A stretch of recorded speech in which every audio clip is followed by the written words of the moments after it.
অবশেষে দীর্ঘ প্রতীক্ষার অবসান ঘটতে যাচ্ছে এবং সরকারি চাকরিজীবীদের জন্য একটি অত্যন্ত যুগান্তকারী ও আনন্দদায়ক খবর সামনে এসেছে। প্রিয় সরকারি চাকরিজীবী ভাই ও বোনেরা, আজকের সকালের আপডেট নিউজে আপনাদের স্বাগতম। যারা আমাদের চ্যানেলে নতুন তারা এখনই চ্যানেলটি সাবস্ক্রাইব করুন, আর হ্যাঁ, অবশ্যই কমেন্ট করে জানাবেন আপনারা কে কোন জেলা থেকে আমাদের ভিডিওটি দেখছেন। তবে চলুন কথা না বাড়িয়ে আজকের সর্বশেষ সংবাদটি জেনে নিন। বাংলাদেশ সরকারের পক্ষ থেকে একটি আনুষ্ঠানিক প্রজ্ঞাপন জারি করা হয়েছে, যেখানে আগামী সংসদ অধিবেশনে বহুল আলোচিত নবম পে স্কেল নিয়ে বিস্তারিত আলোচনার জন্য টানা ৩ ঘণ্টা সময় নির্ধারণ করা হয়েছে। দেশের লাখ লাখ সরকারি কর্মকর্তা ও কর্মচারীর বেতন কাঠামো নিয়ে আবারও এই বড় আপডেটটি আসার পর থেকে সারা দেশে ব্যাপক উৎসাহ ও উদ্দীপনার সৃষ্টি হয়েছে। পে স্কেল ইস্যুতে আগামী সংসদ অধিবেশনে আলোচনা করার জন্য যে বিশেষ সময় নির্ধারণ করা হয়েছে তা একটি ঐতিহাসিক পদক্ষেপ হিসেবেই দেখছেন সংশ্লিষ্ট সবাই। ইতিমধ্যে এই বিষয়ে আনুষ্ঠানিক প্রজ্ঞাপন জারি করা হয়েছে বলে বিভিন্ন নির্ভরযোগ্য সূত্র থেকে নিশ্চিত হওয়া গেছে। এতে করে পে স্কেল বাস্তবায়নের বিষয়টি নতুন করে সর্বোচ্চ গুরুত্ব পাচ্ছে এবং সবার কেন্দ্রবিন্দুতে পরিণত হয়েছে। প্রজ্ঞাপনে সুস্পষ্টভাবে উল্লেখ করা হয়েছে যে পে স্কেল নিয়ে বিস্তারিত, চুলচেরা এবং গঠনমূলক আলোচনা করার জন্য জাতীয় সংসদে পুরো ৩ ঘণ্টা সময় বরাদ্দ রাখা হয়েছে। সংসদীয় কার্যপ্রণালীর ইতিহাসে কোনো একটি নির্দিষ্ট পেশাজীবী গোষ্ঠীর সুযোগ সুবিধা নিয়ে এত দীর্ঘ সময় বরাদ্দ করার নজির খুব একটা দেখা যায় না। এই নির্ধারিত সময়ের মধ্যে সংশ্লিষ্ট মন্ত্রণালয়ের দায়িত্বপ্রাপ্ত মন্ত্রী, সরকারের শীর্ষ নীতি নির্ধারক এবং দেশের বিভিন্ন প্রান্ত থেকে নির্বাচিত সংসদ সদস্যরা নিজেদের সুচিন্তিত মতামত তুলে ধরবেন। এতে করে পে স্কেল সংক্রান্ত যাবতীয় জটিলতা নিরসন করে একটি চূড়ান্ত ও সর্বসম্মত সিদ্ধান্তে পৌঁছানোর পথ ব্যাপকভাবে সুগম হবে বলে দৃঢ়ভাবে ধারণা করা হচ্ছে। দীর্ঘদিন ধরে সরকারি কর্মচারীদের মাঝে নতুন পে স্কেল নিয়ে নানামুখী আলোচনা, দাবি দেওয়া এবং অনেক ক্ষেত্রে হতাশা চললেও এবার স্বয়ং জাতীয় সংসদের নির্ধারিত সময় দিয়ে আলোচনার এই সরকারি উদ্যোগকে একটি অত্যন্ত ইতিবাচক ও গুরুত্বপূর্ণ পদক্ষেপ হিসেবে দেখা হচ্ছে।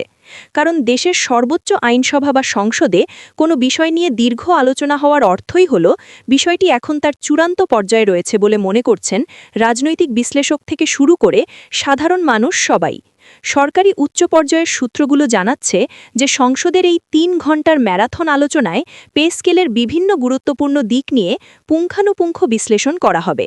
এর মধ্যে সবচেয়ে বেশি গুরুত্ব পাবে সর্বনিম্ন ও সর্বোচ্চ বেতন বৃদ্ধির হার, গ্রেড ভিত্তিক কাঠামোর বৈষম্য দূরীকরণ, চিকিৎসা ভাতা, যাতায়াত ভাতা এবং সবচেয়ে আলোচিত বাড়ি ভাড়া বৃদ্ধির যৌক্তিকতা। পাশাপাশি এই বিশাল আর্থিক কর্মযোগ্য বাস্তবায়নের সময়সূচি বা টাইমলাইন নিয়েও বিস্তারিত আলোচনা হবে। এটি কি একবারে কার্যকর করা হবে নাকি ধাপে ধাপে বাস্তবায়ন করা হবে, সেই বিষয়েও সংসদ সদস্যরা তাদের নিজ নিজ এলাকার সরকারি কর্মচারীদের চাওয়া পাওয়ার কথা তুলে ধরবেন। এতে করে সব পক্ষের মতামত, দেশের অর্থনৈতিক বাস্তবতা এবং কর্মচারীদের জীবনযাত্রার ব্যয়ের মধ্যে একটি ভারসাম্য এনে একটি সম্মানজনক সিদ্ধান্তে পৌঁছানো সম্ভব হবে। এদিকে সরকারের বিভিন্ন মন্ত্রণালয়, অধিদপ্তর, পরিদপ্তর থেকে শুরু করে মাঠ পর্যায়ের সকল স্তরের সরকারি কর্মকর্তা ও কর্মচারীদের মধ্যে এই খবর ছড়িয়ে পড়ার পর থেকে ব্যাপক আগ্রহ ও তুমুল উত্তেজনা তৈরি হয়েছে। সচিবালয়ের অলিন্দে এখন একটাই আলোচনা, আগামী সংসদ অধিবেশনে কি হতে যাচ্ছে।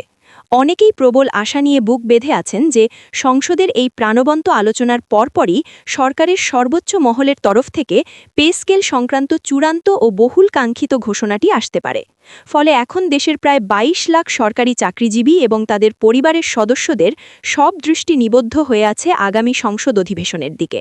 কখন অধিবেশন শুরু হবে এবং কখন পে স্কেলের আলোচ্য সূচিতে স্পিকারের অনুমতিক্রমে উত্থাপিত হবে, সেই অপেক্ষায় প্রহর গুনছেন সবাই। এই গুরুত্বপূর্ণ সংসদীয় আলোচনার জন্য নেপথ্যে ব্যাপক প্রস্তুতি চলছে।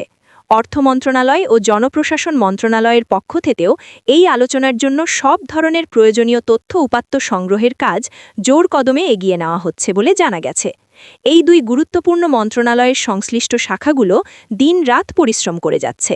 তারা দেশের বর্তমান মুদ্রাস্ফীতি, জীবনযাত্রার ব্যয় বৃদ্ধি, পূর্ববর্তী পে কমিশনগুলোর সুপারিশ এবং বর্তমান বাজার দরের একটি পূর্ণাঙ্গ তুলনামূলক পরিসংখ্যান নিয়ে একটি পূর্ণাঙ্গ রিপোর্ট তৈরি করছেন। তারা এই অত্যন্ত জরুরি ও যুগোপযোগী তথ্য উপাত্ত এবং একটি বাস্তবমূলক প্রস্তাবনা আগামী অধিবেশনে সংসদে উপস্থাপন করবেন, যাতে করে সংসদ সদস্যদের আলোচনাটি অত্যন্ত ফলপ্রসূ হয় হয় এবং কোনো ধরনের তথ্য বিভ্রাট ছাড়াই সঠিক ও যৌক্তিক সিদ্ধান্ত নেওয়া সম্ভব হয়। দেশের শীর্ষস্থানীয় অর্থনীতিবিদ এবং প্রশাসনিক বিশেষজ্ঞরা বলছেন, জাতীয় সংসদে এ ধরনের নির্ধারিত সময় দিয়ে খোলাখুলি আলোচনা করা হলে যে কোনো সিদ্ধান্ত গ্রহণ প্রক্রিয়া আরও অনেক বেশি স্বচ্ছ, জবাবদিহিতামূলক এবং সবার কাছে গ্রহণযোগ্য হয়। রুদ্ধদ্বার কক্ষে বসে সিদ্ধান্ত নেওয়ার চেয়ে জনপ্রতিনিধিদের মাধ্যমে সংসদে আলোচনা হলে সাধারণ কর্মচারীর আস্থা অনেক বেড়ে যায়। এতে করে সিদ্ধান্ত গ্রহণের পর পরবর্তী বাস্তবায়ন পর্যায়ে গিয়ে কোনো ধরনের আইনি বা প্রশাসনিক জটিলতা দেখা দেওয়ার আশঙ্কা একেবারেই কমে আসে। পে স্কেল ইস্যুটি যেহেতু দেশের লাখো সরকারি কর্মচারীর বেঁচে থাকার তাগিদ এবং তাদের পরিবারের আর্থিক সুরক্ষার সাথে সরাসরি সম্পর্কিত, তাই এ বিষয়ে জনমত ব্যাপক এবং অত্যন্ত সংবেদনশীল। তাই সংসদে এত দীর্ঘ সময় ধরে আলোচনা করার সরকারের এই সাহসী সিদ্ধান্তকে অত্যন্ত ইতিবাচক হিসেবে দেখছেন সমাজের সব স্তরের মানুষ। তবে একই সাথে কেউ কেউ সতর্ক করে মনে করছেন যে শুধু আলোচনা বা বাগ্মিতাতেই যেন বিষয়টি সীমাবদ্ধ না থাকে। আলোচনার পাশাপাশি এর দ্রুত বাস্তবায়নের দিকেও সরকারকে সমান এবং সর্বোচ্চ গুরুত্ব দিতে হবে। কারণ অনেক নিম্ন গ্রেডের কর্মচারী, বিশেষ করে 11 থেকে 20তম গ্রেডের কর্মচারী বর্তমান বাজারের ঊর্ধ্বগতির কারণে সংসার চালাতে গিয়ে প্রতিনিয়ত হিমশিম খাচ্ছেন এবং দীর্ঘদিন ধরে নতুন পে স্কেলের আর্থিক সুবিধার অপেক্ষায় রয়েছেন। তাদের এই দীর্ঘদিনের পুঞ্জীভূত প্রত্যাশা পূরণের জন্য আলোচনার পরপরই একটি দ্রুত ও কার্যকর সিদ্ধান্ত আসা অত্যন্ত জরুরি। বাস্তবায়নে বিলম্ব হলে এই ইতিবাচক উদ্যোগটির প্রতি মানুষের মোহভঙ্গ হতে পারে। তো সব দিক বিবেচনা করে পরিশেষে এটাই বলা যায় যে আগামী সংসদের নবম পে স্কেল নিয়ে 3 ঘণ্টা আলোচনার জন্য প্রজ্ঞাপন নির্ধারণ করা দেশের প্রশাসনিক ইতিহাসে একটি অত্যন্ত তাৎপর্যপূর্ণ ও যুগান্তকারী অগ্রগতি। এখন পুরো দেশবাসীর দেখার বিষয়, এই দীর্ঘ আলোচনার মাধ্যমে জনপ্রতিনিধিরা শেষ পর্যন্ত ঠিক কী সিদ্ধান্তে উপনীত হন এবং কবে নাগাদ এই বহুল প্রতীক্ষিত পে স্কেলের গ্যাজেট প্রকাশ করে তা বাস্তবে রূপদান করা হয়। দেশের লাখো সরকারি কর্মচারীর পরম চাওয়া ও আশা হল সংসদের এই ফলপ্রসূ আলোচনার পরপরই তাদের জন্য আসবে সেই কাঙ্ক্ষিত সুখবর, যা তাদের জীবনে ফিরিয়ে আনবে আর্থিক সচ্ছলতা ও মানসিক শান্তি। সবার প্রত্যাশা, সরকার অত্যন্ত সহমর্মিতার সাথে এই বিষয়টি বিবেচনা করবে এবং একটি যুগোপযোগী পে স্কেল উপহার দেবে। ভিডিওটি খুবই জরুরি, তাই দয়া করে সবার সাথে ভিডিওটি শেয়ার করতে ভুলবেন না। আর নতুন ভিডিও আপডেট পেতে এখনই চ্যানেলটি সাবস্ক্রাইব করুন।